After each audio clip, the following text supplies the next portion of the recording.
materia penal, la primer prueba de un crimen es la identificación de la víctima. Y llámese víctima, tanto persona viva como persona muerta.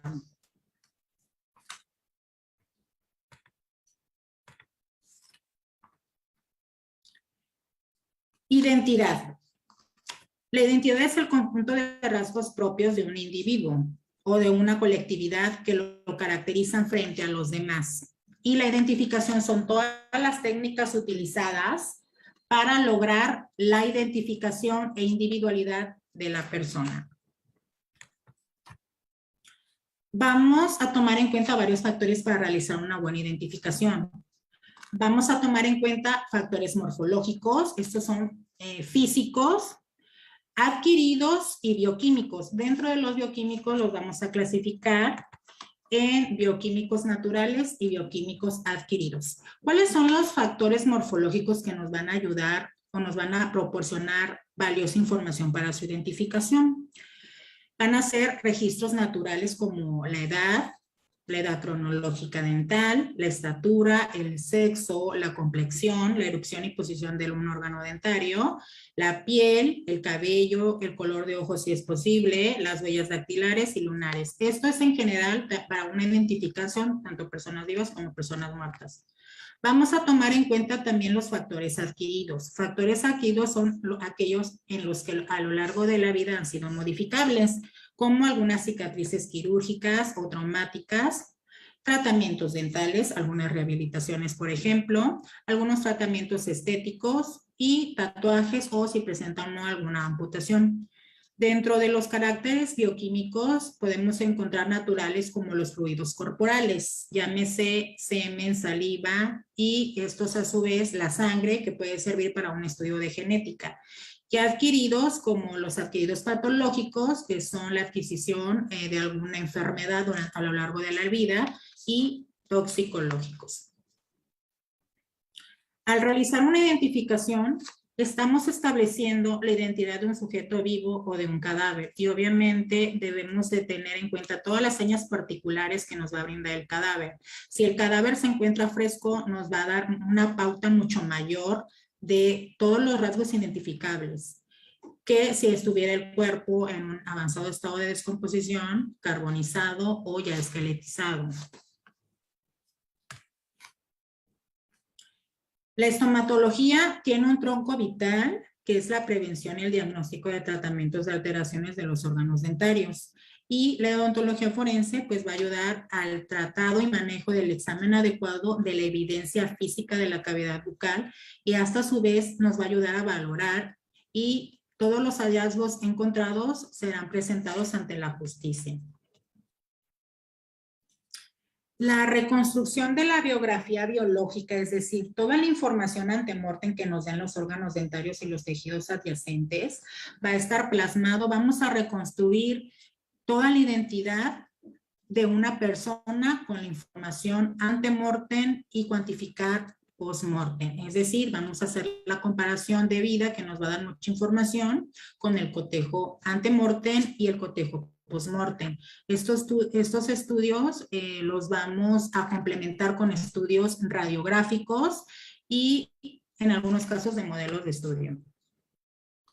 La necropsia de la cavidad bucal es el medio por el cual nosotros vamos a realizar la inspección de la cavidad bucal, tomando en cuenta siempre el estado de conservación del cuerpo. La necropsia es un procedimiento o estudio realizado para la determinación de la inspección tanto externa o interna y externa. Existen varios sinónimos para denominarla. La podemos encontrar como autopsia, procedimientos quirúrgicos, tanatopsia y necrocirugía. Todos estos nos van a ayudar a esclarecer tanto la identidad como el motivo de la muerte. Para la identificación de un cadáver que a su vez no haya sido reconocido por medio visual o porque carecía por el avanzado estado de descomposición o carbonización, que sea carente de sus facciones y de las huellas dactilares, nos vamos a basar en la inspección de la necropsia bucal. La necropsia bucal es, llámese, inspección general del tejido externo de la cavidad bucal y con el tejido interno y los órganos dentarios intrabucal. Como principal evidencia, vamos a encontrar los dientes. ¿Y qué vamos a tomar en cuenta en los dientes? Pues vamos a observar el número, la forma, el tamaño, la posición de esta dentro de la cavidad oral, la forma de inclinación de las raíces, que estas las podemos observar por medio de una radiografía. En el extremo superior izquierdo es una muestra de una radiografía, una ortopantomografía, donde podemos observar que cuenta con todos los órganos dentarios y que esta a su vez lleva un tratamiento de ortodoncia con brackets para alinear sus dientes. Su relación con su estructura anatómica en relación con los tejidos adyacentes que lo protegen, llámese mucosa de carrillo, lengua, paladar. Todos estos son tejidos que nos van a ayudar a proteger los dientes, por ejemplo, en un caso de un incendio, inclusive también en casos de unas lesiones contusas. Y la presencia, va a ser muy importante la presencia del desgaste dental. Y si estos indicios, por medio de una radiografía, nos pueden mostrar la aparición de dientes impactados o retenidos dentro del sistema óseo, llámese maxilar superior o mandíbula. Existen características importantes en cuestión de la forma dental que el odontólogo forense toma muy en cuenta para el proceso de identificación. Nosotros podemos observar en estas dos fotografías, del lado izquierdo, dentición temporal, del lado derecho, dentición permanente. Este es un corte sagital, es decir, de línea media, donde podemos observar dos cuadrantes, tanto superior como inferior del lado izquierdo, y en la fotografía del lado derecho igual es un corte sagital donde da la vista de dos cuadrantes superior e inferior, también el del lado derecho. La diferencia que existen en ambas fotografías es que en la dentición temporal carece de premolares y que son datos generales. La fotografía del lado derecho superior nos muestra la aparición ya de premolares y terceros molares característicos de una dentición permanente. Esto es en cuestión general de la forma de los dientes y el número o cantidad. Para el tamaño, existen variantes del tamaño y estas son características únicas o que nos pueden dar rasgos de identidad, nos va a facilitar y nos va a ayudar a que sea reducida la muestra de estudio para investigar la identidad de la persona. Por ejemplo, en esta fotografía, en la fotografía más superior, podemos encontrar una variante del tamaño. Nosotros le denominamos microdoncia. Es un incisivo, esta es una pieza de un incisivo lateral superior izquierdo del paciente, de la persona que fue tomada esta fotografía, donde nos muestra, si hacemos la comparación con su diente contrario, una disminución en cuestión del tamaño. Esa es una característica importante y que va a quedar registrado en un consultorio dental si la paciente acudió para algunos tipos de tratamiento dentro de la ficha odontológica y dentro del odontograma. Otro tipo de variante de la normalidad que podemos encontrar es el tamaño mucho mayor. A esto, al contrario de la fotografía superior, es denominado llamado macrodoncia. Es el tamaño mayor a lo normal en comparación de su órgano dentario anterior. La macrodoncia presente en esta fotografía es del incisivo central superior izquierdo de la persona que fue tomada esta fotografía y el cortejo si lo comparamos con el incisivo central del lado contrario. Esto obviamente son características importantes, ya que no toda la población cuenta con este tipo de variantes del tamaño. Pero también podemos encontrar variantes en cuestión del número. En la fotografía es un ejemplo, en la fotografía superior izquierda, de dientes supernumerarios, es decir, Nosotros tenemos, si es una dentición permanente, cierta cantidad de dientes, pero cuando se multiplica o se duplica cierta pieza u órgano dentario, esto ya es contabilizado como un número más dentro del odontograma. Entonces nosotros tenemos que registrar todo lo que podemos observar clínicamente y radiográfico. Posteriormente, si sufre alguna modificación, queda el antecedente y a su vez queda registrado en el expediente clínico. La fotografía del lado superior derecho es una característica de un diente denominado mesiodens, porque se llama mesiodens porque este aparece en la línea media entre la unión de en el espacio entre los dos incisivos centrales superiores, y también es un diente supernumerario. Este puede variar mucho en cuestión estética e inclusive en cuestión de apiñamiento. En la mayoría de los casos, este diente es extraído para tratar de alinear los dientes y este a su vez pueda generar una mayor oclusión estética en el paciente. Sin embargo, queda registrado bajo el estudio de una radiografía. Si se modificó en el odontograma con una extracción, todos esos datos van a ser muy importantes. Pero, ¿qué pasa cuando la víctima pierde la vida y aún contenía o no había sido eliminado el Mexioden? Pues queda registrado. Entonces, por eso es muy importante el llenado de la historia clínica dentro de un consultorio, ya que nos va a dar muchísima información de la víctima. Esto es en cuestión de dientes supernumerarios o dientes de más, pero ¿qué pasa cuando no se forman los dientes? Generalmente acude al consultorio dental familiares preocupados porque sus hijos tiene 12 años, ya va a entrar a la secundaria, quiere verse bien, pero ellos ven algo anormal. Aparte de la presencia de espacios que son denominados diastemas, observan que no hay algo anormal, como que faltan dientes. Entonces, a la inspección clínica se manda a hacer un estudio radiográfico para determinar si los órganos dentarios no presentes en la cavidad oral se encuentran retenidos e impactados. En muchas de las ocasiones estos no pueden ser erupcionados porque se encuentran impactados, pero también podemos encontrar casos en los que no se formaron.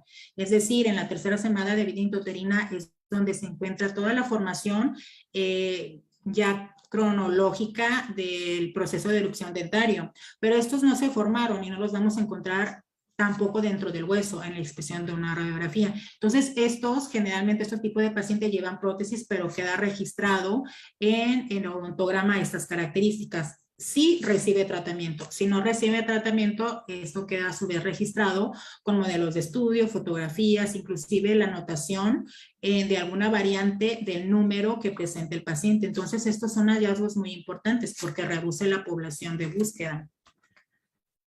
Eso es en cuestión del número. En cuestión de forma nos va a dar muchísima información debido a que también existen variantes en la forma. En la fotografía más superior del lado izquierdo podemos encontrar una fusión de dos órganos dentarios, lo que da la apariencia de un órgano mucho más grande.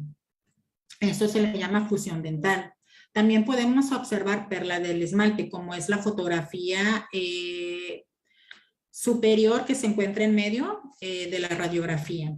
Y también podemos encontrar alguna variante radiográfica, porque esto no puede ser observable clínicamente. La radiografía superior derecha es lo que nosotros le denominamos taurodontismo. En cuestiones generales, el órgano dentario está compuesto por una corona, un cuello y una raíz. Observemos la radiografía superior derecha, que cuenta con un cuello muy largo y la raíz muy corta. Esto es una característica muy especial en caso de hacer el cotejo antemortem y postmortem. También podemos encontrar, por eso la radiografía es muy importante haciendo el cotejo y el estudio para darnos valores de indicios. Otra variante de la forma es la dislaceración. Quiero que observen la radiografía inferior izquierda, cómo se muestra la posición radicular. Inclusive da la apariencia de un flagelo. Esta radiografía, la persona, si podemos observar, tiene una rehabilitación por un problema pulpar que se denomina endodoncia.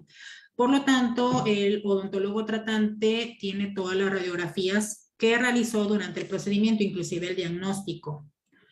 En ella tiene información sobre la longitud radicular, es decir, lo que mide la raíz en su totalidad, la última instrumentación y diferentes tipos de radiografías con diferentes tipos de etapa del tratamiento.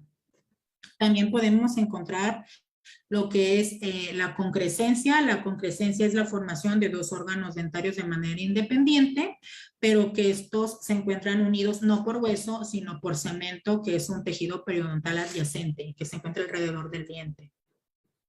Y esta es mucha información, se puede observar tanto radiográficamente y vamos a anotarlo radiográficamente en un cotejo que vayamos a realizar. También vamos a evaluar lo que es el hueso periodontal. Si ustedes observan en la fotografía superior izquierda, ya se encuentra una mandíbula ya esqueletizada, ya en reducción, sin tejido, ningún tipo de tejido. Podemos observar, y esta fotografía nos va a dar mucha información debido a que existe una gran pérdida ósea producto de infecciones periodontales. Hay reducción de tejido. Donde hay exposición radicular, también podemos observar que existe un desgaste oclusal importante en los órganos dentarios y que esto nos da información sobre la calidad de vida de esta persona. Esta información a mí me hace pensar que tuvo una mala higiene, por lo cual fue perdiendo sus órganos, su tejido óseo, su cortical, en este caso es de una mandíbula, y las frecuentes infecciones que presentaban por las características que a mí me brinda la pérdida ósea periodontal. En condiciones normales podemos encontrar el hueso y la encía y todo el periodonto como la fotografía más superior derecha, que se encuentra una cantidad de hueso cortical aceptable, no hay exposición radicular, esta a su vez se encuentra protegido por gíngiva, que es encía, y hay un sellado permeable a nivel de cuello dentario. En la fotografía más inferior es como una evolución a lo largo de la vida de cómo se va presentando la enfermedad periodontal y esta cómo va avanzando la pérdida ósea o cómo se lleva el proceso. Cabe destacar que la pérdida de tejido periodontal, en este caso cortical, se avanza si ésta no recibe algún tratamiento ni que el paciente haya cambiado su tipo de hábito. Entonces no se para, sigue avanzando hasta que podamos perder, exista movilidad en el órgano dentario, dentro del alveolo, del hueso, o inclusive perder piezas. Dentro del cotejo del cadáver vamos a hacer las restauraciones, vamos a observar las restauraciones dentales. Las dos fotografías superiores, tanto derecha como izquierda, podemos observar la presencia de algunas caries en las caras oclusales, algunas restauraciones, tanto oclusales como en la región oclusal del lado de la cara distal, y obviamente la presencia de caries. En la fotografía del lado superior derecho, una rehabilitación con una prótesis. Eso nos va a dar mucha información. Todas las prótesis nos van a dar mucha información. Cuando se hace una extracción antemortem y la persona por muchos años está usando una prótesis bucal, a lo largo del tiempo, al momento de cicatrizar va a haber y va a existir reducción del tejido cortical. Por lo tanto, en muchas de las ocasiones, cuando encontramos el cuerpo de manera esqueletizada, observamos que no puede quedarle ya la prótesis o que le queda demasiado floja. Y no podemos hacer un cotejo muy asertivo basándonos en la posición de la prótesis, pero sí en algunas marcas que dejan las prótesis, por ejemplo en la región palatina, donde se pueden observar algunas rugas palatinas que van a ser de investigación, y las vamos a confrontar con algunos estudios o modelos de estudio que nos pueda proporcionar el cirujano dentista tratante. Dentro de la observación bucal vamos a observar algunos tipos de aperturas o desgastes, el tipo de material de obturación, los tipos de cementos utilizados, todo lo que podemos encontrar como algunas bases cavitarias, la forma del corte o de las propias cavidades que se realizan. Por ejemplo, en la fotografía más superior, yo les presento una clasificación de Black ya establecida. Cualquier odontólogo entiende el desgaste o la apertura en una clase 1, clase 2, clase 3, o sea, las aperturas de acuerdo a si presenta alguna caries, para esta a su vez sea retentiva con algún material de rehabilitación, puede ser resina o amalgama. También podemos observar las reconstrucciones o algunas rehabilitaciones hechas en los órganos dentarios, el tipo de prótesis si es que los presenta y si presenta también la presencia de implantes o materiales de osteosíntesis como son alambres, mini placas, etcétera. Dentro de algunos materiales que podemos encontrar de uso odontológico en la cavidad bucal de algunas personas, las podemos clasificar en materiales de origen que sirven para obturar la raíz, materiales radiculares y materiales para obturación de las coronas. Radiculares, por dar un ejemplo, gutapercha, para obturaciones de la corona, amalgama, composite o algunos adhesivos dentarios. Dentro de la cavidad bucal va a ser muy importante observar cada uno de los detalles de los órganos dentarios.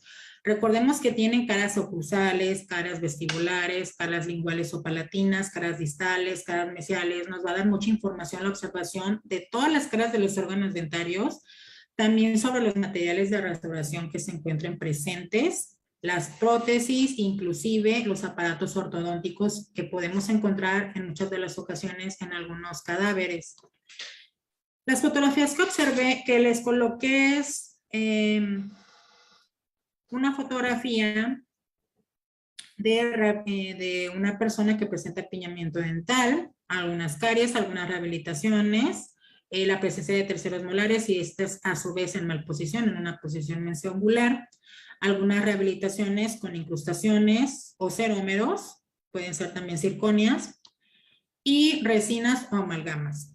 Lo importante de clasificar y observar cada detalle dentro de la cavidad bucal, en este caso sobre los órganos dentarios, es que estos nos van a dar mucha información, ya que los órganos dentarios es el material más fuerte de todo el cuerpo y más aún, más importante, que resiste grandes temperaturas, los ácidos y algunas bases fuertes, como el hidróxido de sodio, hidróxido de potasio, hidróxido de bario.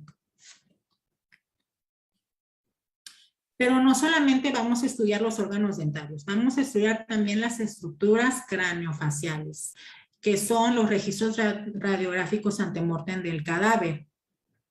Dentro de los registros antemortem y estudios radiográficos podemos encontrar diversas estudios radiográficos y diferentes técnicas radiográficas de gran utilidad en un consultorio dental. Esa es una gran variedad de acuerdo a la lesión o el tratamiento que se vaya a realizar. Es el estudio radiográfico. Incluyen lo que son el estudio de radiografías periapicales, oclusales.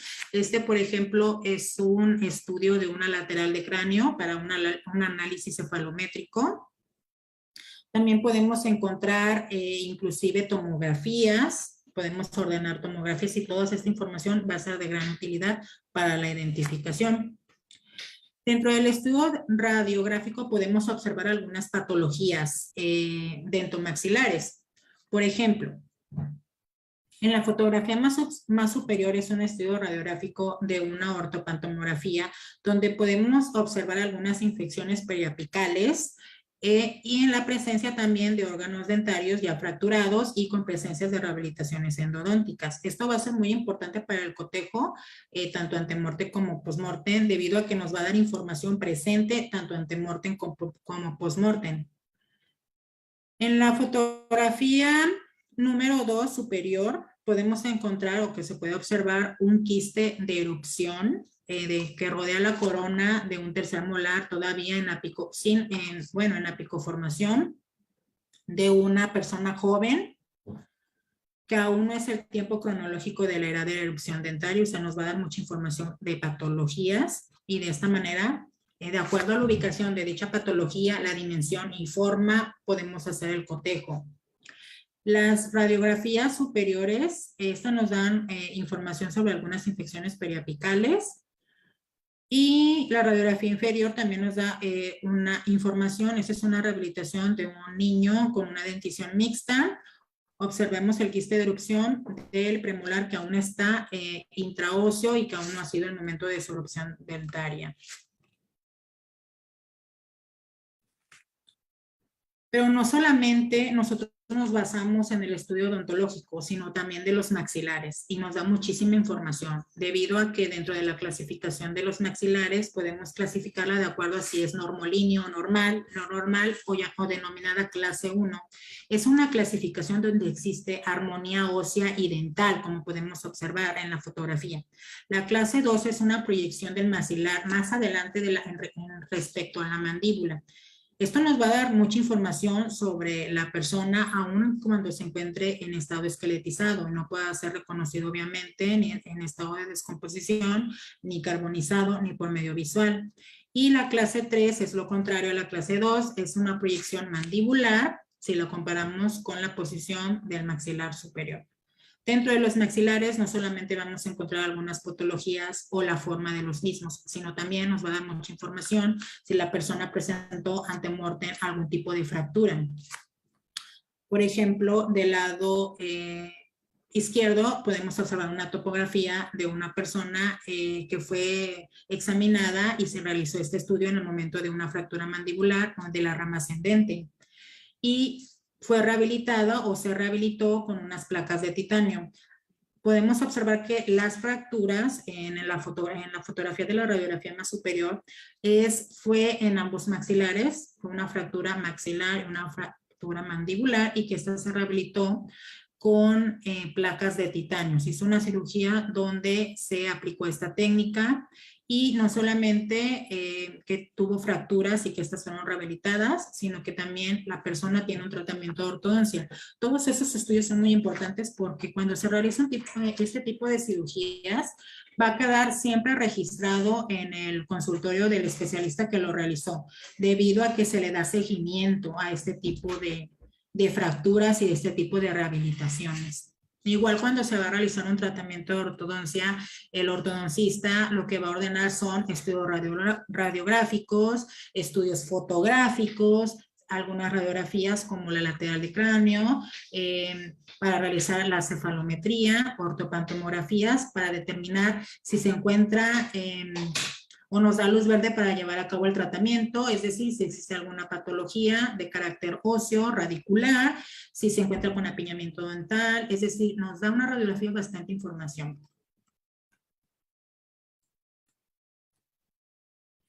Dentro del estudio de los modelos dentarios, de las prótesis dentales, el odontólogo cuando va a hacer una rehabilitación, llámese prótesis, siempre va a tener a la mano los modelos de estudio, ya que sobre eso se van a realizar las prótesis. Los modelos de estudio no solamente nos van a ayudar a nosotros a la realización de una prótesis en el paciente, esto de manera antemortem, sino nos proporcionan información para realizar el plan de tratamiento. Es decir, en muchas de las ocasiones, aunque el paciente no se vaya a rehabilitar, es decir, no se vaya a hacer una prótesis, se mandan a hacer, dependiendo del tratamiento, modelos de estudio. Como su nombre lo indica, son modelos en los cuales el odontólogo estudia las características propias del paciente, con lo que cuenta y con lo que cuenta cómo puede trabajar. Entonces, siempre los odontólogos van a tener a la mano los modelos de estudio, como les comento, son resguardados junto con el expediente clínico, y los modelos de estudio los resguardamos con la fecha que fueron tomados, el nombre y algunos datos del paciente, y son resguardados en un tiempo aproximado de 10 años. Aquí podemos observar que no solamente nos va a dar información para realizar una prótesis o para estudiar el tratamiento, sino es una copia exacta y real de cómo muerde el paciente. Por lo tanto, nos va a dar una vista de las arrugas palatinas que quedan marcadas en los modelos de yeso superior.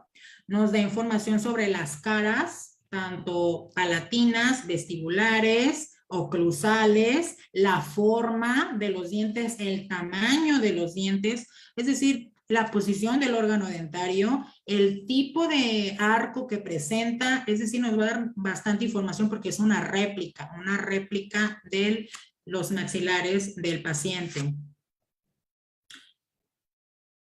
Nos va a dar mucho, cuando no encontremos al momento de identificación un cuerpo que no presente la prótesis a la mano, o sea, que haya fallecido con su prótesis, o bien fue un accidente, una catástrofe y el cuerpo ya no contaba con la prótesis cuando es recogido por el servicio médico forense para su identificación, nosotros nos vamos a basar en la información que podemos obtener por medio de los familiares y de su odontólogo tratante para hacer el cotejo sobre los desgastes incisales, ya sea de acuerdo a la posición de su prótesis, nos va a dar mucha información porque el desgaste que presenta al momento de ocluir junto con la prótesis nos va a dar la información de el uso de prótesis y qué tipo de prótesis.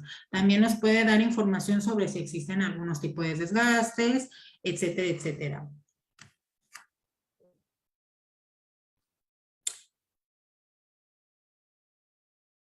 En muchas de las ocasiones podemos encontrar rehabilitaciones como los implantes. Los implantes en un cuerpo, en un cadáver, obviamente van a permanecer dentro del alveolo y esto nos va a dar información debido a que cuando se coloca un implante, el odontólogo, bueno, va a quedar registrado algunas numeraciones que contiene el implante y también el odontólogo tratante registra todos los datos del fabricante, el material y el código que conlleva o que tiene el implante y esto nos va a ser de mucha ayuda.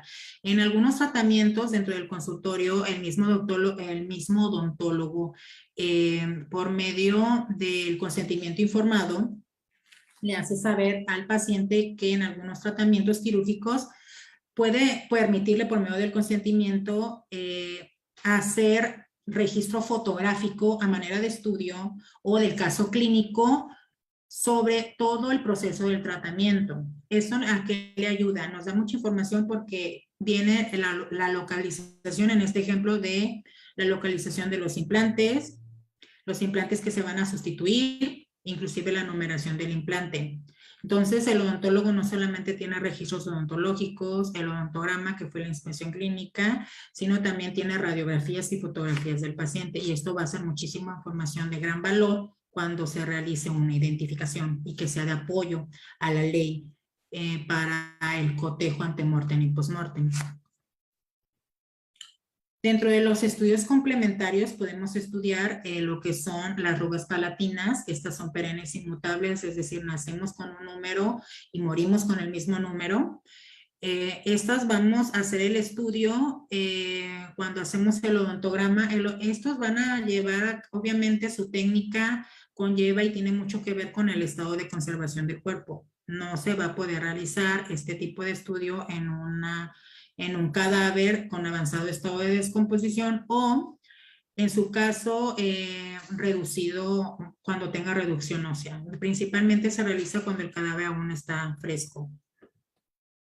Para el apoyo de todo el cotejo odontológico nos vamos a apoyar de la palatoscopía, que es el estudio de las arrugas palatinas, como acabo de mencionar. La palatoscopía o el estudio es en la fotografía de los modelos de estudio en yeso blanco, los marcadores genéticos del diente, es decir, cómo se puede obtener en caso de que no sea posible ningún medio de obtención del ADN, cómo podemos obtener también o apoyarnos en el ADN dental y de dónde se obtiene, y también de las radiografías. Para la identificación del ADN dental, cuando no exista otro medio por el cual podamos obtenerlo, se va a hacer o se va a obtener a través del nervio que se encuentra dentro del diente, denominado pulpa. ¿Cómo lo vamos a obtener? No vamos a poder realizar una apertura de manera normal como cuando vamos a realizar una endodoncia. Los odontólogos que me estén viendo entenderán. ¿Por qué? Porque esto nos puede perjudicar la anatomía, que más adelante va a quedar como indicio. No podemos modificar la anatomía del órgano dentario de manera oclusal, ya que nos da mucha información. ¿Cómo la vamos a obtener? Vamos a hacer el corte a través radicular, un corte horizontal para poder obtener la raíz y de esta manera poderla unirla cuando vayamos a hacer el estudio del órgano dentario completo. Obviamente va a depender mucho en qué condiciones fue encontrado el cuerpo, si fue carbonizado o no para la pérdida de la obtención del ADN. El cotejo del ADN, ¿cómo se va a realizar? Pues le vamos a pedir a los familiares cuando se tenga la sospecha de identidad de la persona por algunos hallazgos encontrados, que éste nos proporcione ya sea que se haga el estudio por medio o la confronta sanguínea o para encontrar el parentesco, o podemos encontrar, si nos puede proporcionar algún cepillo que haya usado la víctima o el cadáver, o algunas ropas, algunas biopsias, etcétera, etcétera. La extracción del ADN va a depender mucho, obviamente, en casos de víctimas carbonizadas, sí va a depender mucho la exposición al calor. A temperaturas de 200 a 400 grados centígrados a las que se haya expuesto el órgano dentario, en general el cuerpo, sí se puede obtener un ADN confiable, pero no así a más o más altas temperaturas como de 500, 600 a más, debido a que no va a ser muy confiable y se va a contaminar el ADN, no se va a poder obtener de manera facilidad, no nos va a dar mucha información.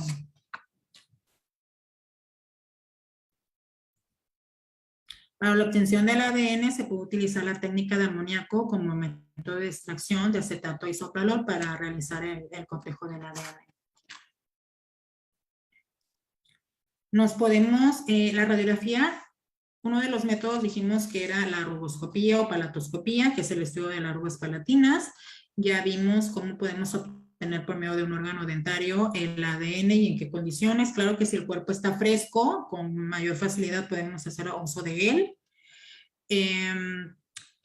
También dentro de la información o de los medios que nos vamos a apoyar son los estudios radiográficos. Como les comento, dentro del consultorio mandamos a hacer diferentes tipos de radiografías de acuerdo al tratamiento que vayamos a llevar en el paciente.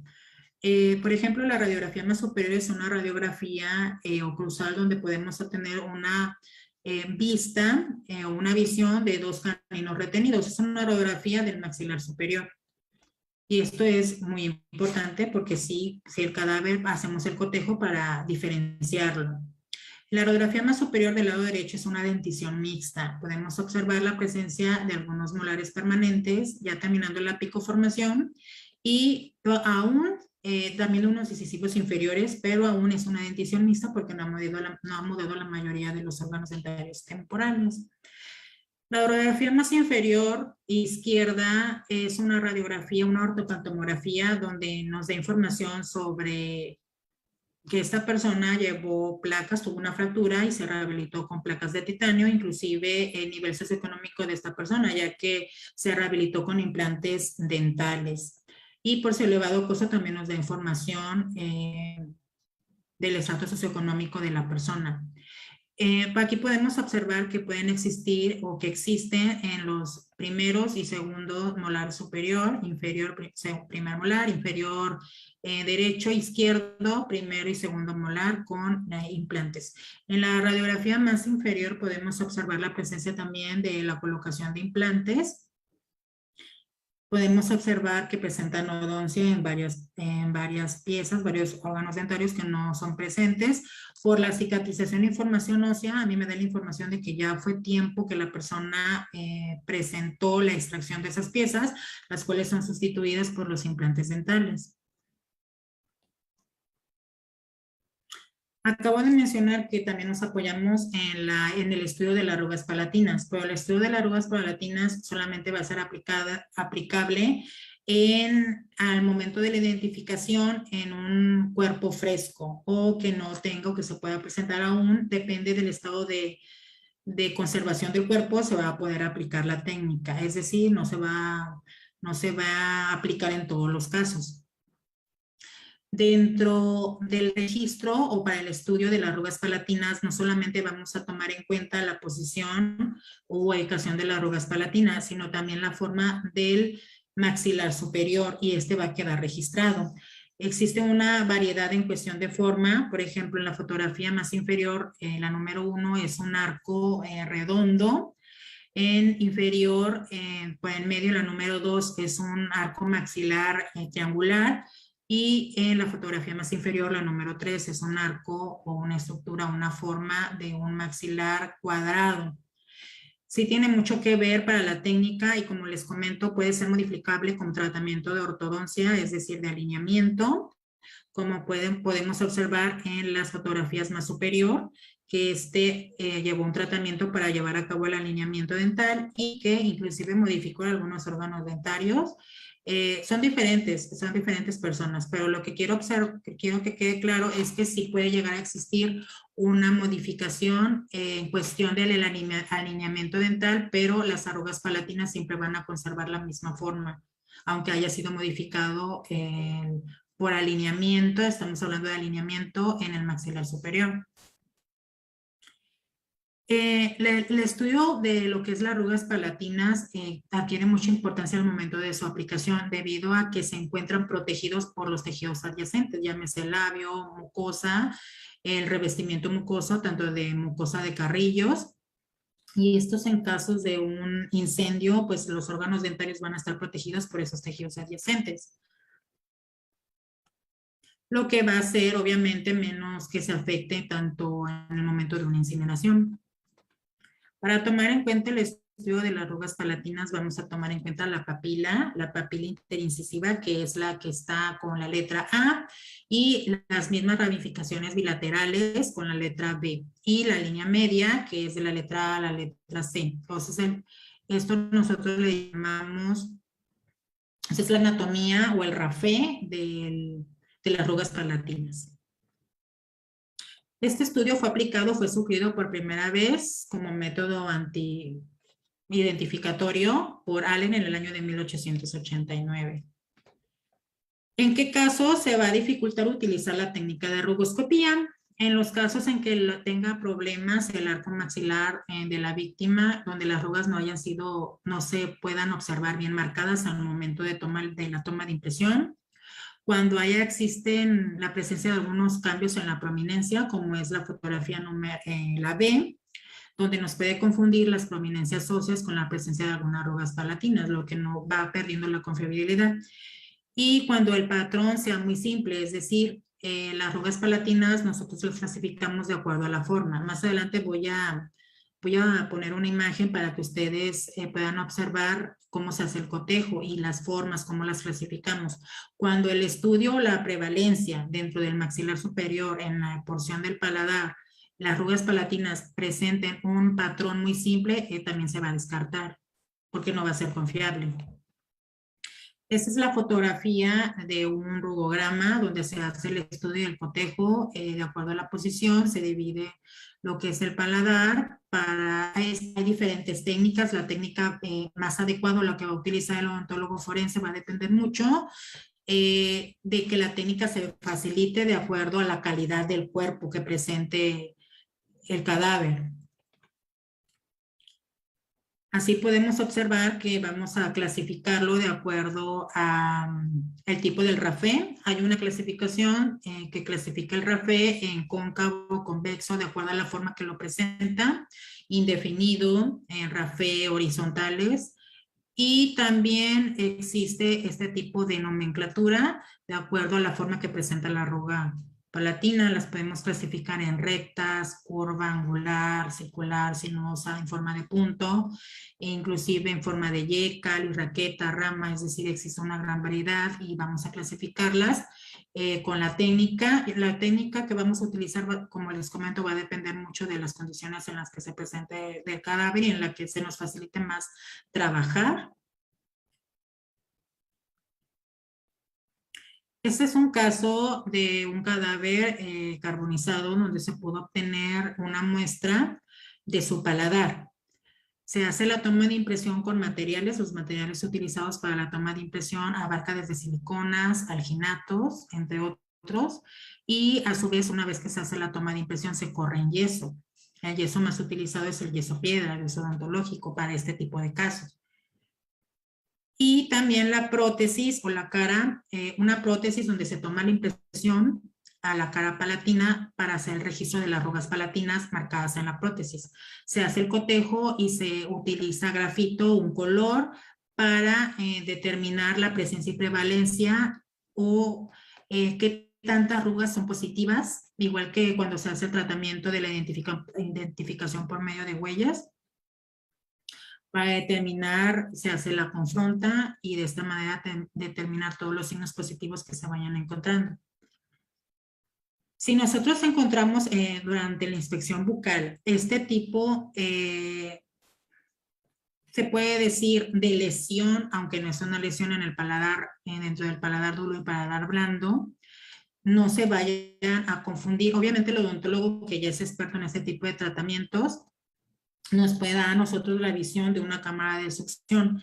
La cámara de succión, como puede ser observada en la placa, en la fotografía de la placa superior, que es una placa total, esta es colocado este tipo de desgaste para que la placa sea más retentiva en el paciente y esta se detiene con mayor facilidad. Entonces, no hay que confundir, el odontólogo forense tiene el conocimiento de todos los materiales, todas las técnicas de retención para las placas, para los prótesis y también las marcas que puede llegar a ejercer o la presión constante dentro del tejido blando.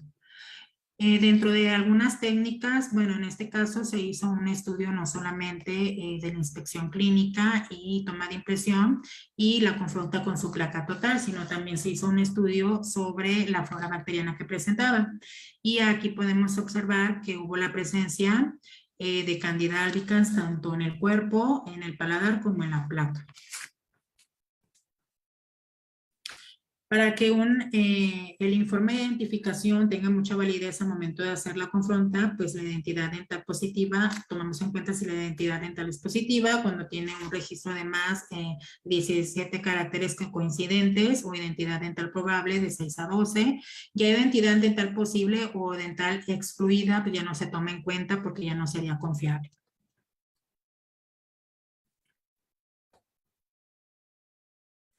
Cuando se va a hacer la inspección de la cavidad oral en un cadáver, igual se va a hacer un estudio odontograma y de todas las estructuras adyacentes que puedan ser vistas con claridad alrededor del cuerpo. En el cuerpo fresco nos va a dar mucha información sobre algunas lesiones, inclusive patologías presentes en vida, y hay que hacer uso de ellas porque son métodos de identificación. Todas esas características presentes en la cavidad oral son muy importantes al momento de identificación. Si podemos diagnosticar, lamentablemente en muchas de las ocasiones post-mortem, pero esto nos va a ayudar mucho a la identificación de la persona. El examen de la mucosa de la cavidad oral o bucofaringio dentro del cuerpo es denominado necropsia bucal. Pero cuando este a su vez no pueda ser examinado porque presenta un espasmo muscular característico de personas que han pasado por un proceso de carbonización, las víctimas, o en algunos desastres donde ya el cuerpo sufrió fracturas craneofaciales o en avanzado estado de descomposición, no así cuando es en osamenta o en reducción ósea, se va a realizar lo que es la necropsia bucal quirúrgica.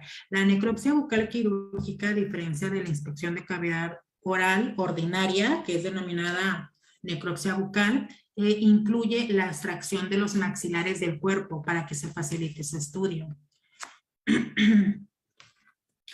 Las fases que implica la necropsia de la cavidad bucal es la inspección externa del cuerpo o del cadáver. Si se encuentra con ella, hacemos la inspección de lo que es la submucosa o berbellón de los labios, que es la cara subcutánea y cutánea del mismo, siempre y cuando esté presente el tejido. Otro de los estudios que vamos a realizar es la inspección, obviamente, de la cavidad bucofaringea, donde podemos observar si se encuentran los tejidos adyacentes. Hay que observarles si sienten algunos pigmentos, algunas lesiones, todo eso va a quedar registrado. Y el examen general, si está presente en un tejido o en un cuerpo fresco, en la inspección de la lengua, mucosa de carrillo, fondo de saco, paladar duro, paladar blando, piso de boca, maxilares y órganos dentarios. Y también, si fuese el caso, la extracción de los maxilares. Cuando por medios ordinarios no podemos llevar a cabo la inspección de la cavidad bucal, se hace la extracción de los maxilares a través de una necropsia bucal quirúrgica. Si el cuerpo lo presenta, podemos aprovechar porque se encuentra en un cuerpo fresco, vamos a observar lo más que se pueda. El primer plano es observar la región externa de la cavidad bucal, en este caso son los labios. ¿Qué vamos a examinar o qué vamos a registrar? Obviamente, para poder inspeccionar la forma, el tamaño y las características presentes en un labio, obviamente este no debe de estar en avanzado estado de descomposición, porque si estuviera carbonizado no podría ser posible este tipo de documentación o este tipo de registros. ¿Qué vamos a observar? Pues la forma de los labios, si son asimétricos, si es una boca grande, si presentan labios gruesos, labios finos o labios delgados.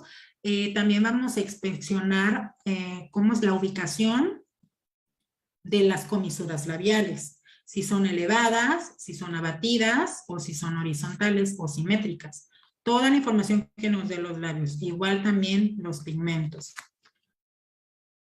Como pueden observar, hacemos la inspección general de todos los labios, tanto externo, o sea, vamos a examinar el berbellón, que es la submucosa, todo lo externo del labio, y también por dentro, que es la mucosa. Si existe alguna pigmentación dentro de la posición del labio, si se encuentra en el labio inferior, si se encuentra en el borde sagital, si se encuentra en línea media, si se encuentra cerca de la comisura, es decir, vamos a registrar la pigmentación, coloración o lesión de acuerdo a la anatomía del labio. Siempre y cuando sea factible y se presente o puedan observar en un cuerpo fresco, hay que hacer uso de él. Este, por ejemplo, es una quelitis exfoliativa, es una enfermedad inflamatoria que provoca, obviamente, alguna exfoliación por la resequedad, lo que es en ambos labios, tanto superior como inferior, y se registra, podemos observar que se encuentra una lesión en la línea media del labio inferior. La quilitis angular, pues es igual, simplemente que recibe el nombre de angular por la ubicación en la que se encuentra la quilitis, en este caso en la comisura labial, que es la unión de ambos labios, tanto superior como inferior, en este caso del labio izquierdo. También, si es posible, la presencia de algunas tumefacciones. Esta fotografía es de un mucosele, es una reacción reactiva recurrente, producto de una ruptura de una glándula salival menor. Su contenido es mucina, es decir, es saliva, y esto fue ocasionado por un traumatismo. Generalmente es recurrente. En muchas de las ocasiones la persona no va a un consultorio a que se lo retire porque desaparece, pero puede presentarse a lo largo de la vida si no se permite la unión o la sutura de la glándula salival menor, que es la que lo provoca. Esta fotografía, por ejemplo, vamos a registrar si se presentan algunas úlceras labiales, las vamos a registrar. Estos son ejemplos de una gingivoestomatitis herpética, producto del virus del herpes, igual en la fotografía del medio. También podemos registrar si existe la presencia de algunas patologías. En las fotografías superior e inferior del lado derecho es una presencia del virus del papiloma humano. La superior se encuentra a nivel de comisura labial izquierda y la inferior se encuentra a través de la línea media del berbellón del labio inferior. También vamos a registrar la presencia de algunas máculas melanóticas que son productos de melanina o melanosis. Este es un nevo pigmentado. Estos, por ejemplo, son registrados muchas de las ocasiones por fotografía en un consultorio dental. Estos están en constante, se puede decir, está monitoreando al paciente debido a que si crece de mayor tamaño, cambia de color en un rango de tiempo muy corto, se realiza una biopsia. Pero lo importante aquí es que queda registrado en el consultorio siempre y cuando fue diagnosticado ante mortem. Si no, se registra también como método identificativo de la víctima. Como les comento, si el cuerpo está en condiciones de poderlo identificar.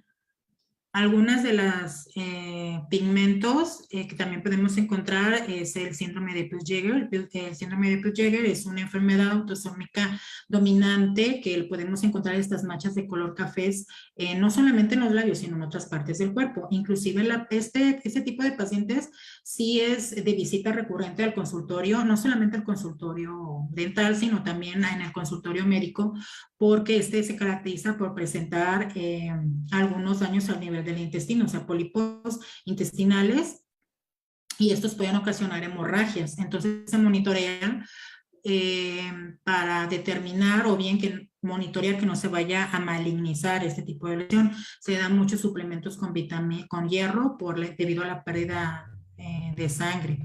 Y va a tener información no solamente el odontólogo, sino también el médico tratante. Otra de algunas características observables, siempre y cuando sea fresco y la podamos determinar en el expediente post-mortem, es la presencia de algunas manchas de Fordyce. Las manchas de Fordyce son características de los cambios hormonales que llegan a presentar tanto hombres o mujeres y no son más que glándulas sebáceas presentes. Muchas de las veces no se le da importancia y la persona no va a tratamiento. Esto es por un déficit hormonal, pero obviamente el odontólogo lo puede diagnosticar y hacer registro. Esas son algunas fotografías también de algunas lesiones de líquen plano y quelitis, que son resequedades labiales en lo que es la mucosa labial. Esto en el examen externo. También podemos observar algunas cicatrices producto, por ejemplo, en la fotografía del lado derecho, es una fotografía antemortem, no es la misma persona. Podemos observar la presencia de cáncer en labio inferior, del labio, y sí, es muy grotesca la cirugía, es eliminar, la verdad, se puede decir la totalidad del labio, y la cicatriz puede quedar observable, identificada en un cadáver, siempre y cuando, como les comento, esté en un estado fresco. O muchas veces las patologías se diagnostican al momento o después de muerte, como es el caso de la fotografía del lado izquierdo. Una vez que se hace el estudio externo de algunas patologías, forma, tamaño de los labios, etcétera, se va a hacer la fotografía del cadáver, tanto de la cara frontal como de perfil. Para el examen de la cavidad bucal o bucofaringio, obviamente vamos a tomar en cuenta si el cadáver no lo permite y está en condiciones frescas. Vamos a hacer el examen si presenta algunos pigmentos. Por ejemplo, esta es una mancha característica de un tatuaje por amalgama de una pieza que ya no se encuentra en la cavidad oral, pero que contenía una restauración con amalgama, y esta queda a su vez un pigmento sobre mucosa. Es importante diagnosticarlas y que el odontólogo tenga conocimiento en patología para no confundirse con alguna lesión. También podemos diagnosticar, observar la presencia de granulomas de Fordyce, que igual son glándulas sebáceas ectópicas, que estas aparecen, en este caso, fueron diagnosticadas en mucosa de Carrillo. Dentro de la cavidad bucal y mucosa de Carrillo, en la mucosa de Carrillo es la cara interna de lo comúnmente denominado cachete. Estas son de etiología desconocida y estas sí reciben tratamiento o están en constante revisión por biopsias y demás para descartar que esta sea una lesión premaligna. Si el odontólogo en un consultorio de manera particular lo diagnosticó o a nivel hospitalario, tengan la certeza que tomó fotografías para ver la evolución y estas se registran en el expediente clínico. Y estas pueden servir de acuerdo a la ubicación y características. Como podemos observar, esta fotografía inclusive nos da la visión de algunos órganos dentarios y la presencia del líquen plano. El líquen plano, este es una mucosa de Carrillo del lado izquierdo de la persona. Si puede ser observable, también vamos a observar algunas hiperpigmentaciones melánicas, como es la enfermedad Addison, que son unas pigmentaciones negras. Estas se producen por una lesión que existe en las glándulas suprarrenales, es decir, hay un déficit hormonal y esto es lo que nos va a generar esta pigmentación. Si la persona hubiera recibido tratamiento, esta es muy fácil, nada más se diagnostica cuál es la deficiencia hormonal y se da tratamiento y puede llegar a tener la coloración normal. Y principalmente es un déficit de la hormona del cortisol o aldosterona. Este es un registro de la mucosa de Carrillo, berbellón de los labios, mucosa labial, bordes laterales de la lengua y comisura de un niño que fue abusado. Nosotros sabemos que el virus de papiloma humano, esto es de transmisión sexual. Y obviamente en algunos niños que son abusados los podemos encontrar a este tipo de patología característica por sus características clínicas en la mucosa bucal. Y obviamente si el cadáver es fresco nos va a dar mucha información sobre la violencia contra el niño o el abuso. Dentro de algunas características también observables, podemos observar, por ejemplo, esta es una lengua geográfica que recibe el nombre de lengua geográfica debido a que tiene una forma de mapa la lengua, y esta también se denomina glositis migratoria benigna. En muchas de las ocasiones puede estar acompañada de un déficit de vitamina B. Esta característica es muy importante debido a que la población no es muy común que la presente. Entonces, cuando un paciente lo presenta, hay que registrarlo en el expediente clínico. Se va a encontrar a lo largo de la vida. No requiere un tratamiento muy especial debido a que estas zonas rojas es por una exfoliación, es decir, no carece de papilas y vellosidades en esa área, lo que da la apariencia de esa rojez, y va a quedar importancia o el tratamiento va a consistir ante mortem en darles algunos suplementos para el ardor o algunos enjuagues. Se va a estimular de manera importante cuando la persona está sometida a mucha carga de estrés, generalmente es cuando tiene ardor. O también para cuando él come algunas sustancias que le puedan muy irritantes como picantes o ácidos que le puedan ocasionar dolor, pero realmente va a estar presente a lo largo de la vida. Entonces, al momento de diagnosticar post-mortem en un cuerpo fresco, nos va a dar muchísima información porque nos reduce la población de estudio. La fotografía número 2 del lado izquierdo derecho es una lengua en fresa. La lengua en fresa es característica de una enfermedad, el pulmonar o de los bronquios, y generalmente se manifiesta en cavidad bucal. Muchas de las enfermedades podemos diagnosticarlas antes por medio de alguna inspección de la cavidad bucal, y aquí obviamente se da tratamiento o se remite al médico por medio de una interconsulta. Algunas características que podemos encontrar también es la lengua, por ejemplo, la lengua de púrpura, que es la fotografía superior, es una lengua carente de oxigenación a nivel general del cuerpo. También la fotografía inferior y la fotografía, perdón, superior es una neva blanquecina. Este tipo de lenguas son características cuando la persona presenta un déficit en los linfocitos CD4, o sea, ya presenta una anemia, se mandan a hacer estudios para determinar la disminución de este tipo de células sanguíneas y ya se da tratamiento médico. Así tienen algunas características no comunes, no muy comunes en algunas personas, como esta es la lengua negra. Esto generalmente no adquiere importancia el color, o sea, sí es importante el color, pero esto se caracteriza por consumir algunos productos que contengan bismuto o, en su caso, presentan una lengua muy vellosa, es decir, que las papilas crecieron o las vellosidades de la lengua crecieron en un tamaño un poquito más de lo normal, y esto pueden acumular inclusive restos de alimentos. La persona debe tener muy buena higiene porque puede presentar muchísimas infecciones a lo largo de su vida, y puede no solamente encontrarse pigmentaciones de este tipo, sino también al momento de ser vellosa puede adquirir ciertos pigmentos de acuerdo a ciertos líquidos o alimentos que consuma. Algunas patologías presentes que podemos observar son, por ejemplo, la ránula. La ránula, esta es la fotografía más superior, es un mucosele, como el que vimos anteriormente, solamente que es la ruptura de una glándula salival mayor.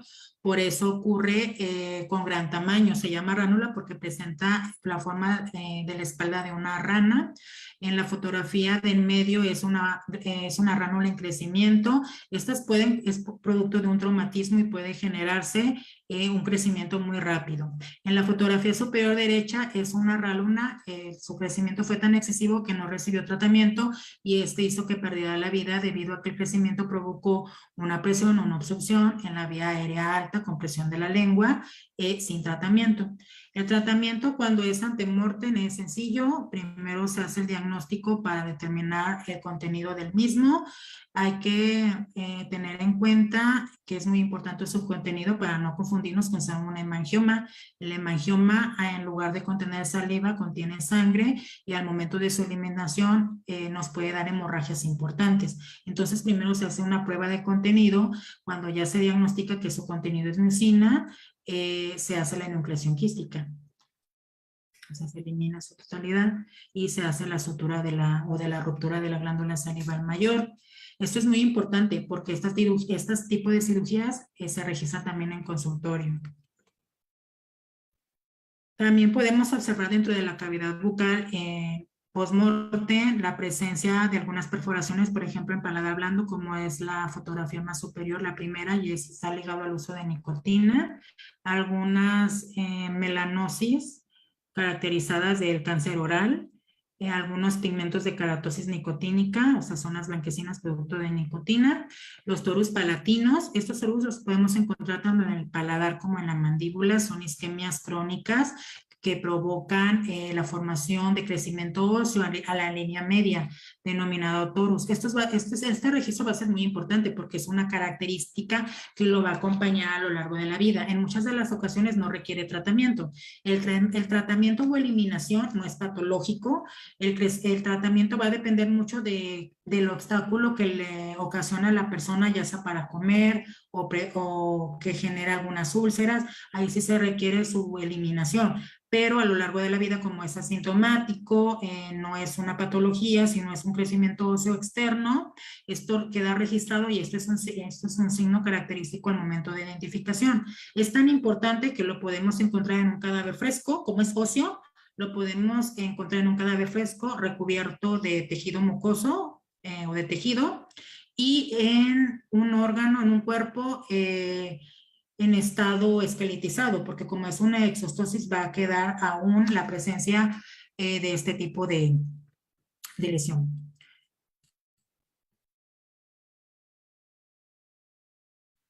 Los procedimientos o la técnica, ya sea de la expresión bucal o de la técnica de necropsia quirúrgica, va a depender en la mayoría y en su totalidad de las condiciones en las que se presente el cuerpo. Es decir, no se va a utilizar la misma técnica de inspección en un cuerpo que se encuentre incompleto, en un cuerpo fresco, descompuesto, calcinado, mutilado, esqueletizado.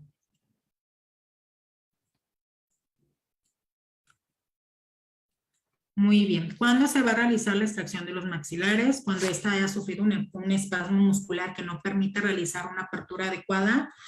Esto es muy característico al momento de un cadáver carbonizado. Debido a la pérdida de líquido, el cuerpo se va a ir contrayendo, y tan es así que la musculatura nos permite un cierre muy permeable del maxilar superior con el maxilar inferior, y se nos va a dificultar la apertura. En este tipo de casos es muy común que se haga lo que es la necropsia bucal quirúrgica. También se realiza en un cadáver fresco cuando está pasando por un espasmo o en el fenómeno cadavérico de rigor mortis.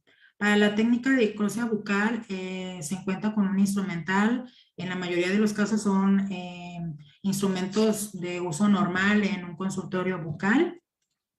Esta es alguna muestra de alguna instrumentario, algunos instrumentos utilizados para el mismo. Se van a hacer diferentes tipos de métodos para la extracción de los maxilares. El método utilizado va a ser de acuerdo a las condiciones que considere el odontólogo forense al momento de extraer los maxilares. Puede ser la que se le facilite más, o que la técnica sea lo más conservadora posible para que nos permita una identificación. Esta es una fotografía de una técnica de comisura trago. Es una, como su nombre lo indica, es una incisión que se realiza a nivel de comisura labial y se extiende a través de la apófisis cononoides, en dirección de la apófisis cononoides de la mandíbula. Más que nada, esta técnica no nos va a permitir, tan es así, la extracción de los maxilares, pero sí nos va a permitir una apertura de los maxilares para hacer la inspección bucal. Utilizamos una técnica mucho más especial, que es la técnica de Luntz o el libro abierto. Esta es muy utilizada cuando el cadáver se encuentra en estado carbonizado, donde se nos va a dificultar el acceso a los maxilares. Cabe destacar que un cuerpo carbonizado va a ir desprendiendo al momento de manipularlo tejido. El método de Keisen y Nelson, pues en ese sí se realiza la extracción de los maxilares, tanto el maxilar superior como la mandíbula. Se hace una incisión donde se empieza a desprender todo el tejido, y se hace una continuidad de la incisión como que si fuera a nivel de del maxilar, cuidando siempre el plano, respetando las regiones anatómicas de las raíces de los dientes. Es decir, el corte para la extracción, vamos a cortarlo a nivel de cóndilo, vamos a extraer la mandíbula y vamos a hacer un corte supralabial, pero a su vez infranasal, donde vamos a hacer la extracción del maxilar superior. y desprendimiento de alguna musculatura, como es los músculos masseteros, tiroideo externo e interno, y siempre respetando que el corte no vaya a perjudicar las raíces de los órganos dentarios. Quedaría algo así en la extracción de los maxilares. Algo así. Una vez que se hayan hecho la extracción de los maxilares para poder facilitar el estudio en algunas, en donde el cuerpo no pueda ser reconocido de manera visual porque ya sufrió daño de acuerdo a si estuvo carbonizado, va a ser muy difícil identificarlo, entonces nos apoyamos de algunas técnicas.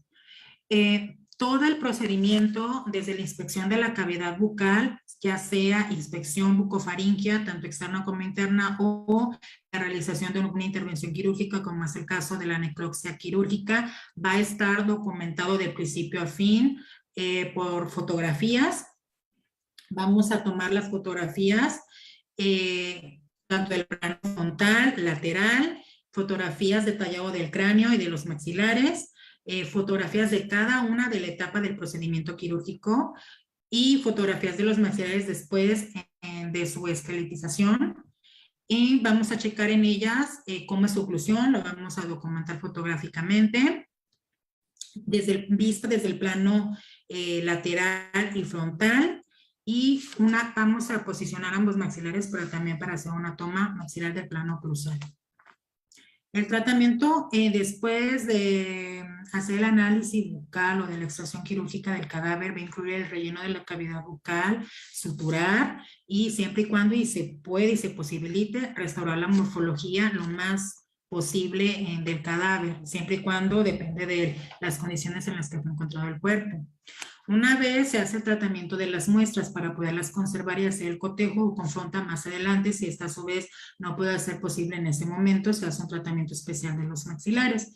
El tratamiento es más que nada en ebullición, en sosa de 6%, lo que vamos a hacer es descender con una hoja de bisturí toda la cantidad de tejido unida aún a los maxilares para que estos queden limpios. Los vamos a secar y le vamos a aplicar peróxido para blanquearlos, peróxido de hidrógeno. Pero si estos a su vez, a la ebullición con sosa al 6%, no se logró un desprendimiento total de tejido, se va a dejar todavía unas horas más, por así decirlo, remojando los maxilares, y esto a su vez se vuelve a repetir la técnica de ebullición hasta que queden desprendidos en su totalidad y para que esto a su vez puedan ser conservados. Una vez que se llevó esta técnica de limpieza de los maxilares, se va a hacer el embalaje, donde se va a registrar la numeración o el código presente del cuerpo, y estos van a ser embalados ya sea en cajas, y si en su caso fue una osamenta, se van a colocar junto con otros tipos de huesos que van a ser examinados por el antropólogo. En algunas ocasiones no nos podemos encontrar de manera íntegra los maxilares, principalmente aquellos que han sido expuestos a grandes temperaturas o han sido encontrados ya reducidos a osamenta, a la intemperie. Muchas veces los encontramos fracturados. Para poder llevar a cabo un mejor estudio, nosotros hacemos la unión de ambos maxilares para estudiarlos de manera que se nos facilite a nosotros la inspección y el detallado de tanto del maxilar como de los órganos dentarios. Esto lo hacemos con algunos pegamentos, por ejemplo, a base de cianocrilato. Podemos utilizar algunas resinas encontradas en nuestro consultorio dental, fotopolimerizadas. Podemos utilizar pasta de papel, escayola, algunas resinas acrílicas. En caso de que los restos sean encontrados esqueletizados, lo que vamos a hacer es limpiarlos del polvo. Debemos de tener cuidado al momento del embalaje, porque ya pueden encontrarse obviamente frágiles. Aquí no va a ser ni siquiera necesario obviamente la realización de una necropsia quirúrgica, debido a que como es muy frágil se puede desprender con facilidad en el hueso de la mandíbula. Entonces debemos de tener mucho cuidado al momento de manipularlos. Vamos a limpiarlos si se encuentran de acuerdo a donde nos encontramos el terreno, si fue en agua, Si fue en un área o sepultado, los vamos a limpiar con un cepillo para que estos queden limpios. Como les comentaba, todo el procedimiento de examen de la necropsia bucal en expansión clínica o extracción de los maxilares va a llevar sus fases y todas van a ser fotografiadas, toda la metodología, y se va a apoyar con testigos métricos para las medidas de los maxilares y dentales, de los órganos dentales. Nos vamos a apoyar de los estudios radiológicos post-mortem y de los modelos de estudio, porque en muchas de las ocasiones tomamos medidas, o en la gran mayoría tomamos medidas de los maxilares. La autopsia de la cavidad bucal en casos especiales, obviamente vamos a tomar en cuenta algunas precauciones al momento de elegir la técnica, si va a ser de necropsia quirúrgica o no, y obviamente va a depender mucho del estado de conservación del cadáver. Por ejemplo, los cadáveres carbonizados son muy frágiles en sus tejidos óseos. Por lo tanto, debemos de tomar el registro fotográfico lo mayor posible, todos los datos que puedan ser registrables y de llana utilidad al momento de hacer la confronta de todos los hallazgos, para que no se nos vaya a pasar por alto algún tipo de detalle. Los resguardamos de todas las caras, tanto cruzales, laterales, frontales, de los órganos dentarios, para facilitar a nosotros el estudio y dar una identidad posible. El tratado de los cadáveres en avanzado estado de putrefacción, obviamente, la técnica utilizada siempre va a ser la extracción de los maxilares, pero obviamente va a depender mucho del estado de descomposición del cuerpo. La mandíbula se va a desprender con facilidad y también los tejidos. Cuando un cuerpo se encuentra en avanzado estado de descomposición, los tejidos son muy fáciles de desprenderse del cuerpo. Cuando existen grandes desastres masivos, obviamente se va a requerir de un gran equipo de profesionales, tanto antropólogos, tanto químicos forenses, médicos forenses, odontólogos forenses, para encontrar y dar posibilidad de identificación a cada una de las víctimas. Y obviamente, como lo comenté al inicio, en grandes catástrofes nos vamos a apoyar de ya protocolos establecidos, como son protocolos del Interpol, o, por ejemplo, no va a ser lo mismo si encontramos un cadáver de manera aislada. Eso se va a llevar otro tipo de técnica de identificación o algunos protocolos ya establecidos por el Estado o del servicio médico forense que nos proporciona.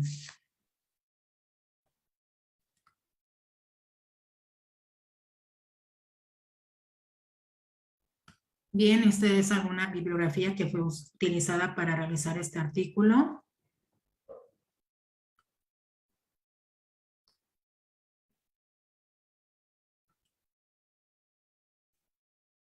Y por mi parte sería todo. No sé si tengan alguna duda, alguna pregunta.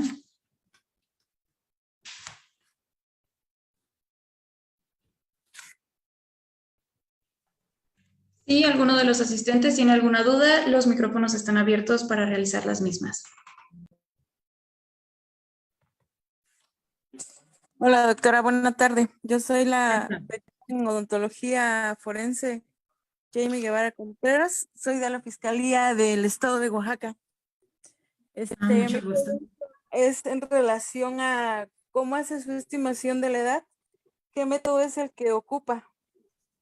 Bueno, la estimación de la edad, obviamente nos basamos en la translucidez del órgano dentario, del radicular. También lo vamos a determinar de acuerdo a lo que son las radiografías post-mortem para determinar la edad cronológica siempre y cuando sea visible en ella, pero también por medio de la radiolucidez radicular. Ok, bueno, yo ocupo la técnica de la Mendín. Actualmente estoy aplicando la técnica del doctor Zamora. Zamora. Entonces, la verdad, sí me ha dado resultado la técnica del Así doctor es muy, muy fiable, muy confiable. Sí, y también ahorita quiero aplicar otra que es por medio de la histología. Y mi otra pregunta, doctora, es para determinar el sexo en una osamenta, ¿qué método es el que usted ocupa? Bueno, para diagnóstico obviamente nos vamos a apoyar mucho de lo que es la morfología de los maxilares y nos vamos a apoyar mucho del estudio de la antropología. También lo podemos determinar por medio de ADN siempre y cuando este sea posible. Ah, ok. ¿No ocupa el índice del canino mandibular?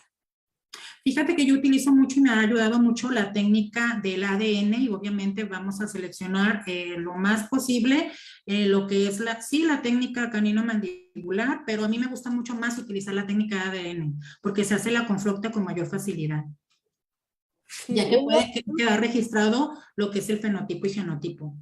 sí, así es. Y mi última pregunta, doctora. ¿Cuál es la técnica que usted ocupa para hacer las necropsias orales?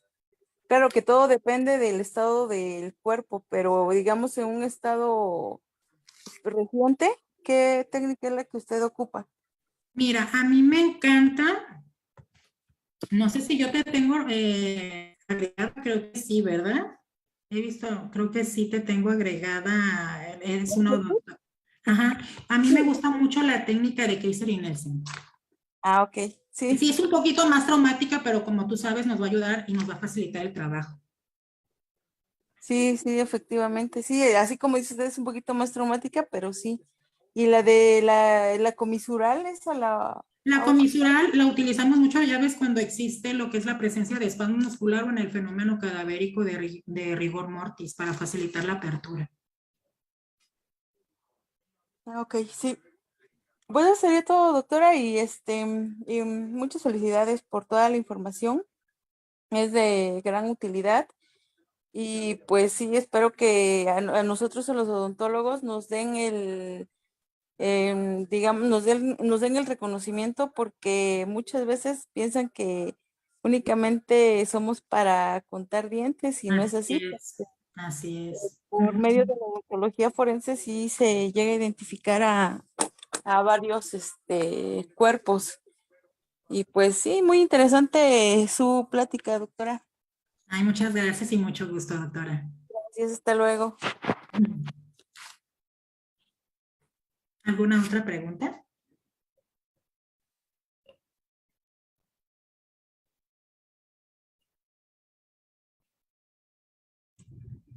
Quisiera preguntar para la identificación por medio de las arrugas palatinas o de los labios, ¿cómo podemos obtener, es para hacer la confronta, los registros? Ok, para hacer la confronta, doctor, yo generalmente no utilizo mucho la técnica de queloscopía, debido a que para la técnica de queloscopía se necesita ya tener registros, algunos datos ya de la víctima. La técnica de palatoscopía sí, que es de las arrugas palatinas, esa sí es muy útil porque inclusive en cuerpos carbonizados aún se puede aplicar la técnica. Pero la queloscopía, más que nada, no es aplicada en cadáveres, sino sí ayuda bastante. Por ejemplo, la presencia de un indicio o un estudio de un lugar de los hechos, donde haya muestras de algunos indicios, por ejemplo, de la copa, que hayan sido marcados los labios en un espejo, etc. Más que nada en vivos, como para determinar ciertos sospechosos. Pero yo en lo personal, yo no la utilizo mucho. No así la técnica para las arrugas palatinas. Esa sí es más utilizable. Muy bien, exacto, gracias. De nada, un gusto.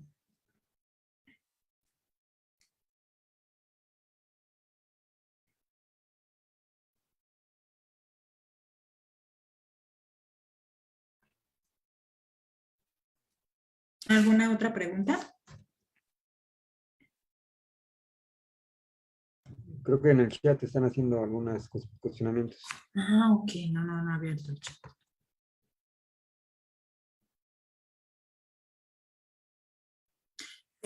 Fabiola Campos, sí, en un cuerpo calcinado, claro que va a servir la dentadura, o sea, resiste grandes temperaturas. En una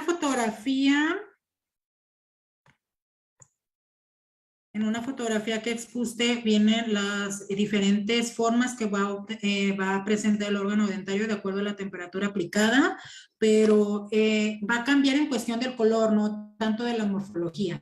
Inclusive, de acuerdo a la temperatura que presente, puede haber estallamiento de alguna corona o de alguna prótesis. Pero el órgano dentario, claro que sí va a servir en casos de algún calcinado. Ujú. Sí se mantiene, o sea, El no ADN va a depender. calcina. El diente, la pieza dental no se calcina, no se pierde. Y sí va a calcinarse, pero va a tener características en cambio de color, no de morfología. Y va a servir para se confronta. En cuestión del ADN va a depender mucho de los grados a los que fue expuesto el cuerpo. Por ejemplo, ya no es confiable hacer una prueba de ADN en un cuerpo que haya sido sometido a una temperatura de 600 grados en adelante. También para hacer la estructura o escoger la pieza para prueba de ADN va a depender mucho de que ésta no haya tenido una restauración, que en el momento de ser carbonizado haya tenido un estallamiento o se haya fracturado la pieza. Siempre hay que tomar en cuenta la que presenta mayor características y mejor sellado para la prueba. Muy bien, eso nunca me lo habían explicado. Yo di muchos cursos y no lo sabía. Muchas gracias. Un gusto. Igualmente. Muchas gracias, Judith. Saludos, Argentina. Muchas gracias, Fabiola. Fabiola, mandaste muchos mensajes, Fabiola. Muchas gracias, Rolando Arce.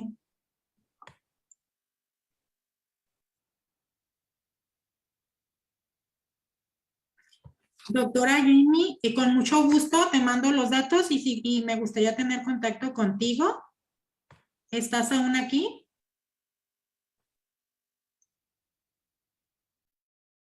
Jamie Guevara. Aquí estoy, doctora.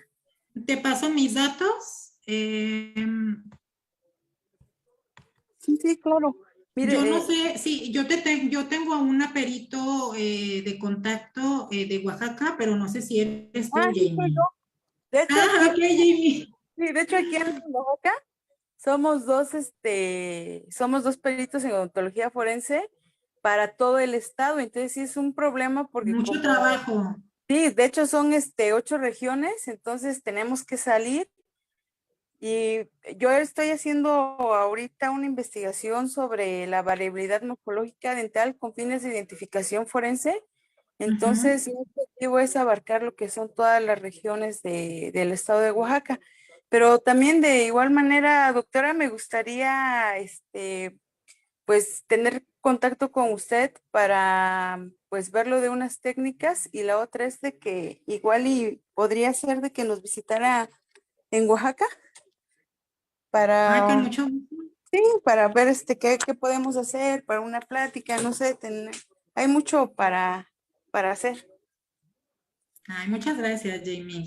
Me da mucho gusto conocer a odontólogos forenses porque como dice la doctora, pues sí somos poquitos. Aquí están mis datos y mi correo, Jamie, en la pantalla. Perfecto, ahorita lo checo y ya le paso mis datos. Bien, muchas gracias. Sí, gracias, doctora. Muchas gracias, Leticia Bastida. Yo también te mando un fuerte abrazo, mi alumna. Mía, saludos. Muchas gracias a todos.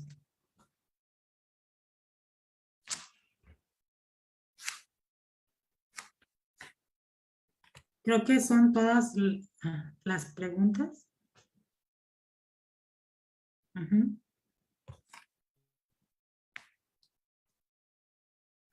Fabiola Campos. ¿Eres de Tepic, Fabiola Campos? Mucho gusto. Sí, claro, aquí estamos en Tepic, Nayarit. Ay, qué padre, qué padre. ¿Eres odontóloga forense? No, estoy haciendo criminología. Criminalista. Ok. Fabiola, no sé, aquí están mis datos. Me gustaría tener contacto contigo. Claro, muchas gracias. Y le comento, yo tengo mi hija desaparecida ya casi 4 años y por eso es mi interés, pues porque he visto muchos cuerpos, muchas cosas y hay muchas cosas que pues Fiscalía no nos hace saber. Como eso yo no lo sabía y ya lo habían preguntado a otras personas, lo que le acabo de preguntar a ustedes. De hecho, ayer tuvimos una reunión con el gobernador y precisamente se alegábamos pues que no nos decían lo que realmente era y muchas veces no nos dejan ver los cuerpos y pues para que no estamos tan ciegos. Sí, entiendo. Ojalá y esta charla haya sido de mucha utilidad para ti y haya disipado algunas dudas. Bastante, muchísimas gracias. Muchas gracias, Fabiola, por tu comentario. Gracias a usted. Aurora, gracias por su tiempo. Muchas gracias. Gracias, Dalia Cervantes. Muchas gracias, Lina Castro. Volantín, Carranco, Jonathan, Alejandro, muchas gracias. No sé si haya más preguntas, licenciada Alexa. Creo que ya no, doctora. Creo que terminaron las preguntas. Podemos concluir ya con la ponencia del día de hoy. Saludos, Mercy. Muchas gracias. Muchas gracias por la invitación. Muchas gracias a usted, doctora, como siempre, por su participación con el colegio. Muchas gracias también a todos los asistentes por acompañarnos nuevamente en nuestro nuevo ciclo de conferencias denominado Métodos de Identificación Forense. Esperamos también su asistencia para las próximas ponencias, claro que sí. Y bueno, como siempre, hacemos una cordial invitación para nuestro campamento forense que se aproxima ya para el 31 de este mes que inicia. La siguiente semana nos acompañará la perito Eva María Pérez con el tema antropología forense. Entonces, muchas gracias nuevamente, doctora, por acompañarnos. Gracias a todos los asistentes. Que pasen una excelente noche todos. Muchas gracias, Buenas licenciada, noches. igualmente.